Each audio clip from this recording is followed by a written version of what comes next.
Hello, everyone. You are live with Hope and Miracle. I am Miracle Simeon, the COO of Vogue Professional Services, and we have Hope Malvo, CEO of Vogue, and I'm so happy to talk to you all today. Yay! So, if you don't remember, I was going live strong on Thursdays, and then life happened. So, we are back doing lives, and I'm so excited because you get to hear two perspectives. You get to hear my perspective, and then you get to hear Hope as well. So, this is going to be like a crazy fun conversation. We get to bring up stories of what we've experienced, stories that we've seen and heard, and all of that good stuff. But to our topic is going to be quiet vacationing. And before we get into that, which is like the thing that everybody is talking about, I actually want to kick it off by telling you guys my worst hiring or not hiring interview experience. So this happened to me. This is a real story. And for those people that are live that may watch this later on, I would love for you to share if you've ever either been through this or what have you experienced when it comes to interviewing. So way back when, no, it wasn't that long ago.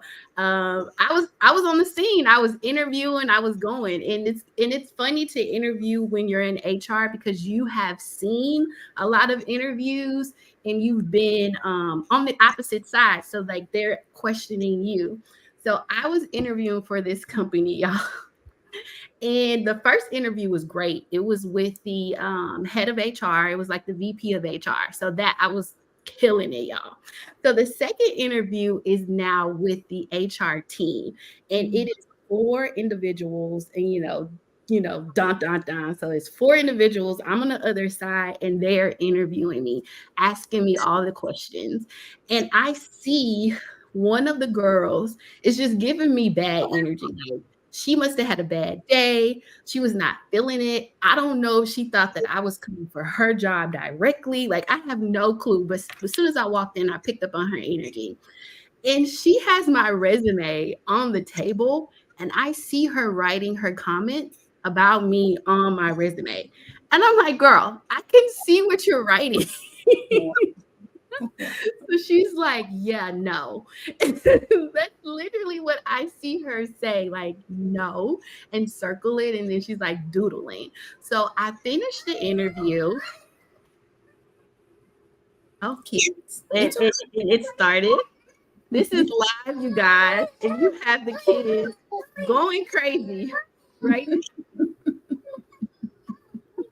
going to mute myself. So when we think, okay, while Miracle is dealing with the babies, and comment below if that's happening to you too. I know that we're in a virtual world of work now, which we talk to a lot of clients about just balancing that. And even in this experience, we can even just use this as a learning opportunity. Sometimes we have employees that need to get offline, need to be able to take care of their families. And as leaders, business owners, managers, we have to have compassion and empathy for those situations, because when it's us, we expect that, right? We say, we've put in a lot of work for this company and I need to take vacation time or I need to take time off. So I guess we can really segue into the quiet vacationing. So this trend that's going around, honestly, it is not new. So the idea that people are taking a vacation but not letting management know has been happening for years. Oh, she's back. But yes, this is a trend that we're going to explore today, but it's been happening for years. So it's not anything new. Miracle, finish your story because now I need to know the story. I'm so sorry. This is truly live. So I see her writing her notes. Like she's like, yeah, no, on the thing. So I finished the interview. The hiring manager, this is the head of HR, calls me and she's like, how did it go? The team loved you. We're so excited to go to the next steps. And I'm like, ma'am, I don't want to work there. Right. Like, what do you mean? For the second time, it's like Deborah would she wrote no, like no on my on the notes. I can see her. Like she does not like me. I don't think I'm a good fit. And so then of course she was totally shocked. She said that she was gonna call me back. She called me back and she was like, I just wanted to let you know that we had a conversation with Deborah and we're still wanting to move forward with you. We think you're a good fit. And I had to decline that job because it was very like evident. And the girl who it was, she was my equal, but she was the person that had been there, the more senior person. Like she had 15 years, she was there. And it just showed me like I don't think she woke up and had that attitude that day. I think that's like who she truly was.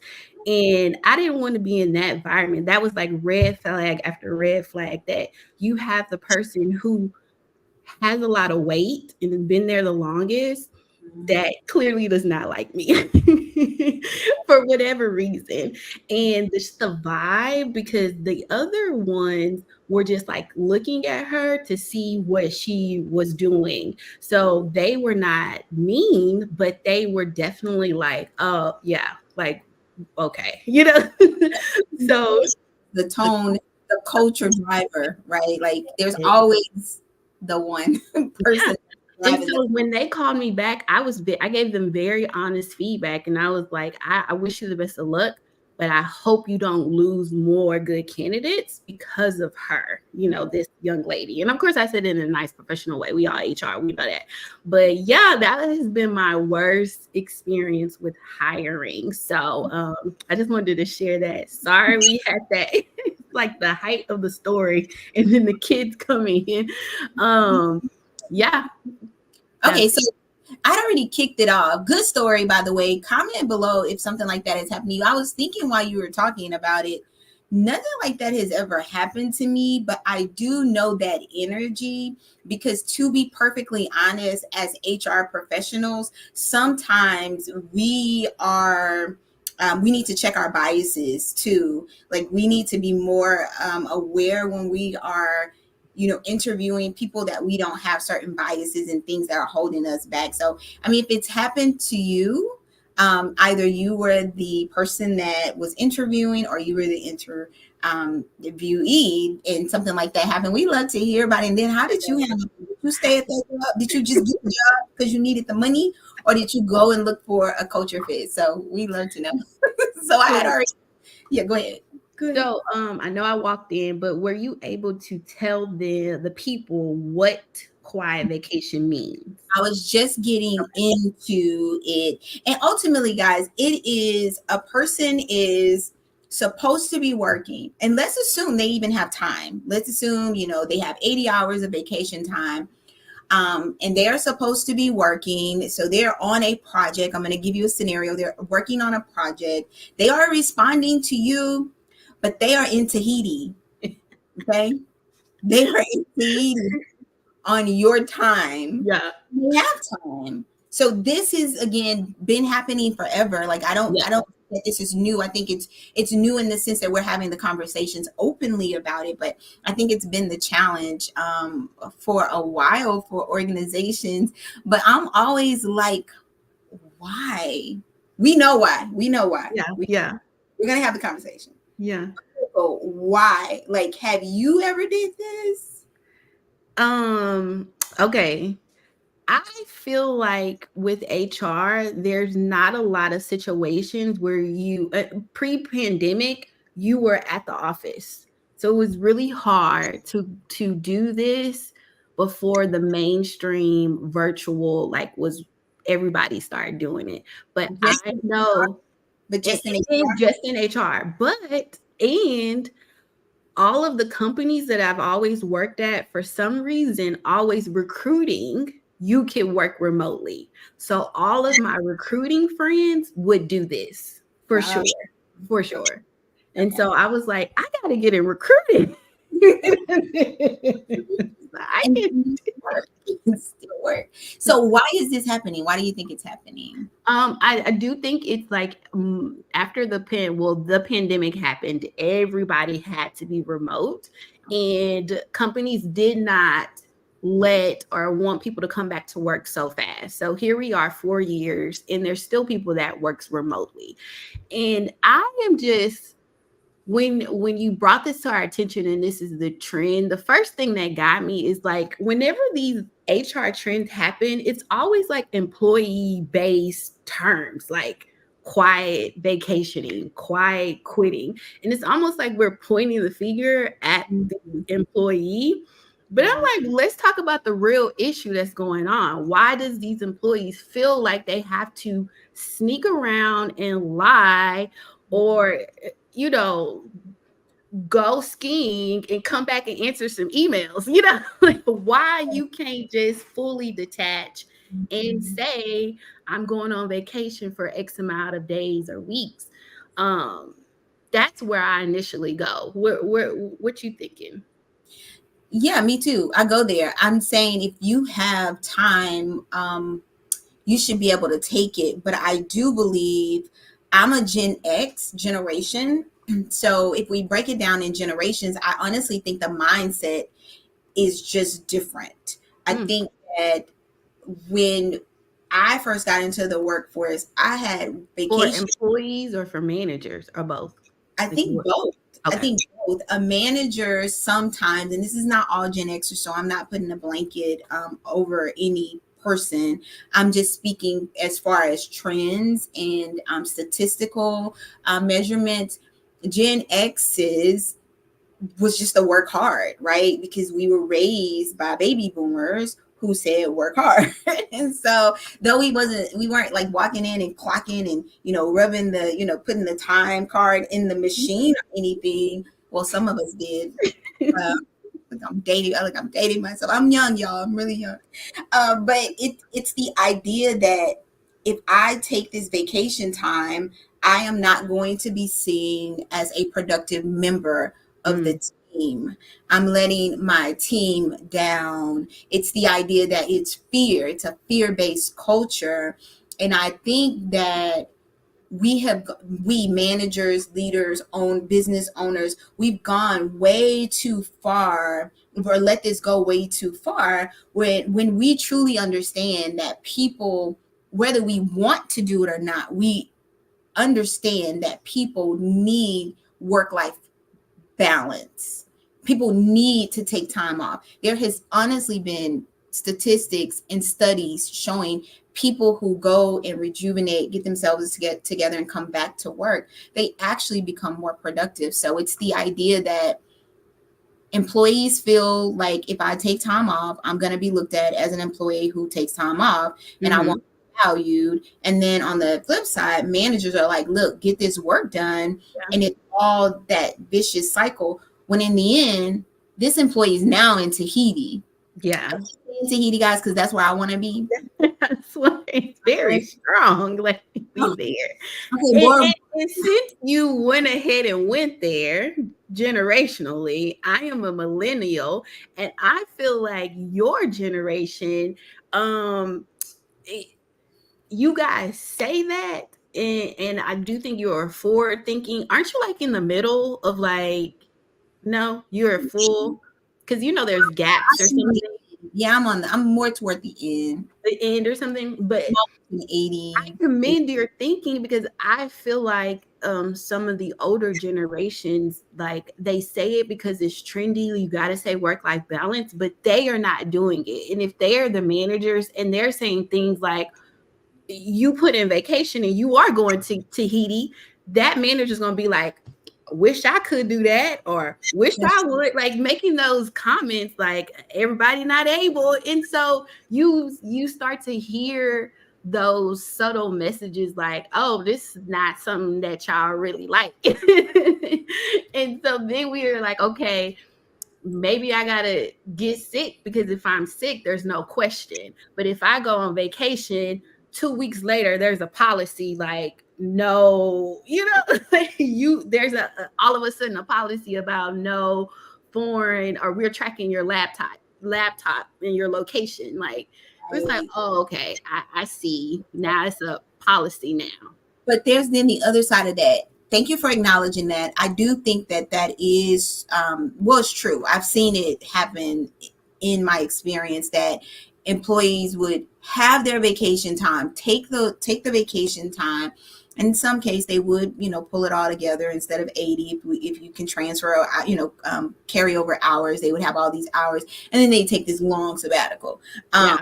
and there's a way to control that too, and hopefully we'll have time to talk about that. But it is also maybe the environment and the culture is one that they're like, yes, please take your vacation, but then Mm-hmm. when you get back from vacation, you have tons and tons of work. And Mm-hmm. in an effort to not even have to go through that kind of pressure, people are like, listen, I'm going to keep working and I'm going to go on this vacation at the same time because I can't afford to miss 2 days from work.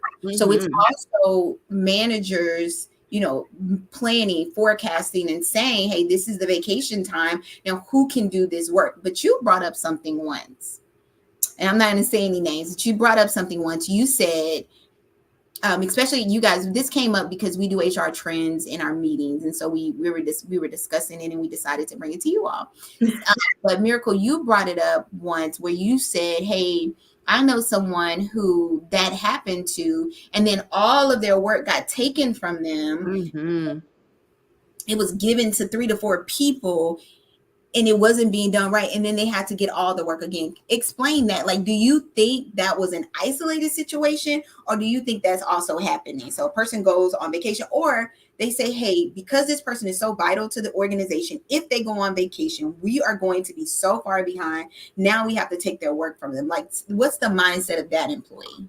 That situation was so crazy because the person was going on paternity leave and very much knew, like, I do not have a job where I can fully go out on leave for, I think they have like 3 months, um or maybe 6 weeks, I don't know, let's just 3 months for the sake of time, Mhm. go out for that long period of time with my newborn and this company, or I know that I am the SME of this widget maker.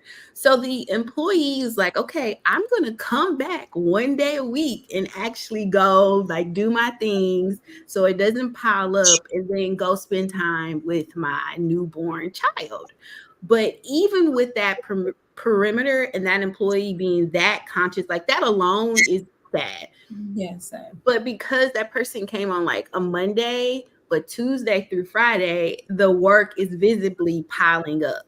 And so they saw that, and the manager's response is like, oh, okay, you can't be the only person doing this. So let's break it up. But it kind of backfired. And that's why you got to really like ask yourself as management, like the root cause. Why? Because I feel like they only went one layer deep. Why? And it's like, okay, let's train other people and let's break it up. But those people are like, I don't want to do this. You just gave me this work. This person's went to school for this. I don't have the background knowledge to be doing this. Like, you just put a plan together in 2 seconds, and it hasn't been the same since because you thought you were fixing the problem, but you created 5 additional problems by doing that like band-aid. And I think a lot of leaders out there, when it comes to quietly vacationing, is throwing on some type of temporary band-aid, even by looking at the employee, like, what is the employee doing? That no, like, what is management doing? Why does this person, like what you were saying, why is there fear there that this person cannot tell the truth or doesn't feel comfortable? Like, there's a deep layer of stuff going on, and we need to be having those conversations, not like, it's just surface level. Yeah, and I like what you said. Like, it feels like we are pointing the finger. Like, it is the employee's fault. Look at this employee. Look at these employees doing all these bad things. And it's like, Going to Tahiti. there's nothing bad about doing that. No, but I think that instead of, can we talk solutions now? Yeah, yes, that's the next question. So, and I think that how we can combat some of this, and I think it's a deeper conversation. Go ahead. So recommendations, but I think it's layers. I want to know, what would you give recommendation to HR? So HR for HR is this siloed department, and if you think about it, where does HR go to if they have a problem? Like nowhere. So what would you recommend to HR people and then management? So Right. Okay. So HR to me is a culture driver. So, from an HR standpoint, if you want to test your culture and assess it, just to see who's taking vacation time and who's not. Typically, and in my experience, when we would do that, we people would lose vacation. If we had a policy where you'd lose vacation, they would either be losing a lot of vacation because they're not taking it, yeah. or they would be like almost hoarding vacation when they can transfer it over. And I know we can also cap it, right? But if these employees they have 300 hours in their bank, I think as HR, we should be driving managers to say, hey, your group, X amount of people haven't been taking vacations, coaching the managers to encourage their employees to take time off because it's actually beneficial to the organization. It is beneficial to the organization's bottom line. It's beneficial to the organization's culture. People come back refreshed, rejuvenated. And as HR, you should be the morale carrier, so to speak. And I do understand HR. This is to all my HR people. It is hard when your leadership won't allow you to do this. So this is advice given to an HR department that has the autonomy to do that, has the bandwidth to do that, is encouraged to do that by their management. If you're not, I think that's a conversation you should then be having with your management. Hey, this is what I'm seeing. Before you go to the employee's manager, go higher up. Hey, this is what we're seeing. And here's, case studies. Here's some things we can, pull together to show you that it's beneficial that we do this. For the manager, because you too control your culture, you could have a company culture that is, one way, a blame culture, but in your little group, you can have a culture that is very different. It could be a subculture of the workplace culture. And so for you, you push it. You sit down with your team in your one-on-ones that you are absolutely having once a week, right? Yes. Okay. You're having those once a week. And so, or at least bi-weekly. And you're saying, hey, how's everything going? What's everyone's plans? Let's look at the calendar. Let's talk about who's going to be out. Let's talk about work distribution. When you have those conversations, now employees feel like, one, they care. You care about them. And we understand that leadership is not a dictatorship. Leadership is not that. Leadership inspires. So now you're inspiring them, you're coaching them through, and you're communicating the needs. And you're saying, hey, I want you to be able to take this vacation, or want you to be able to take time off. And this is how we go about doing it. And you for it. And when you can't, it's still communicated. Hey, you won't be able to do it during this time, but here's a time that we've set aside for you. Or because you will be taking a vacation, someone else is going to shadow you on this project so that none of the balls fall, because this is, you're valuable to me. I need you here, but I also want you to take time out with your family and kind of rejuvenate. So that would be my recommendation. Yeah. Did you have For anything? me, for me, what I recommend to HR is, I know our go-to is like, let's create a policy, but I want us to truly slow down and think about what we are not saying by implementing this new policy. And so if you've done a needs analysis and you see that, people are doing this, let's just not do our go-to and like slap a policy on it, because we will especially if you got some rock stars that's doing it, you want to be conscious of what message we are doing. So, and just go opposite maybe. So instead of doing that, hey, no IP dresses in China, maybe it is, when you go on vacation, you can't take your laptop. You have to disable all of your apps on your phone. I encourage you to disengage fully. You can't answer any emails or check on things like truly detach, and we encourage you detaching in a sense, because that will be like, oh, okay, I am okay if I leave and I won't come back and my job is dismantled into 5 other locations, those types of messages.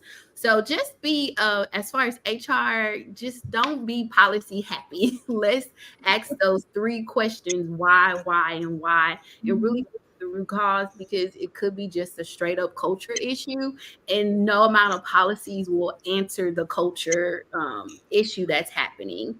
And then again, for managers, definitely make sure that you let your people know that they are valuable. But this is what happens when you take a break and you come back with like all of these ideas and all of this. So manager, you probably got to start it off and take a break, take a true vacation, and show your team like, we encourage this. This is what happens. I feel so good. I'm glad I got to take this break and all of that. Yeah. So, with that being said, thank you so much for joining us and going live. Thank you again for bearing with the temporary interruption with the girls. But hey, that's life. And we will do this every other Thursday. So be in the habit of just joining us on those Thursdays as we talk about different stories that we have witnessed, and then giving you an opportunity to talk about some of the trends that's happening in the people world. Comment below. Comment below. We'll talk to Comment you soon. below. Bye, guys. Thank you for joining. Bye.